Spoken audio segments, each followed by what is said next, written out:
அனைவருக்கும் இனிய காலை வணக்கம். என் பெயர் மூசாமி ஹாமுரா. நான் 8ஆம் வகுப்பில் இ பிரிவில் படிக்கிறேன். இன்று நான் எடுத்துக்கொண்டிருக்கும் தலைப்பு தன்னம்பிக்கை கவிதை.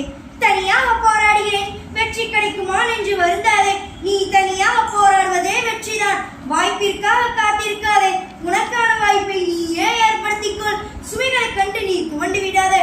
இந்த உலகத்தை சுமக்கும் பூமியே உன் காலடியில் தான். ஒரு நொடி துணிந்தால் வாழ்க்கையை முடித்து விடலாம்.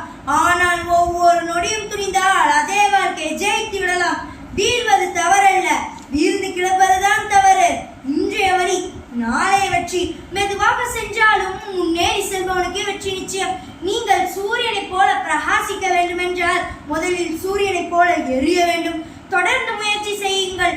தோல்வி கூட ஒரு நாள் உங்களிடம் தோற்றுவிடும். நீ நடந்து போக பாதை இல்லை என்று வருத்தப்படாதே. நீ நடந்தால் அதுவே பாதை. துன்பங்களுக்கு இடையில் தான் வாய்ப்புகள் வளைந்திருக்கின்றன. சவால் என்ற வார்த்தைக்குள் வாசல் வளைந்திருக்கின்றன. நீ நேரத்தை வீணாக்கும் போது கடிகாரத்தை பார். ஓடுவது முள்ளல்ல, உன் வாழ்க்கை. நான் எதிரிலும் தோற்பதே இல்லை. ஒன்று வெற்றி கொள்கிறேன், இல்லை கற்றுக்கொள்கிறேன். முடிக்கும் வரை எந்த செயலும் சாத்தியமற்றதுதான். தோல்விகளால் ஏற்பட்டால் உடனே எழுந்துவிடு. இல்லை என்றால் இந்த உலகம் உன்னை புதைத்து விடும். ஓடுவதாக இருந்தால் தொத்திக் கொண்டே ஓடுங்கள். நிற்பதாக இருந்தால் எதிர்த்து நில்லுங்கள். நீ வெற்றி அடைவதை உன்னை தவிர வேற யாராலும் தடுக்க முடியாது. விதைத்துக் கொண்டே இரு. முளைத்தால் மரம் இல்லையே உரம். நன்றி, வணக்கம்.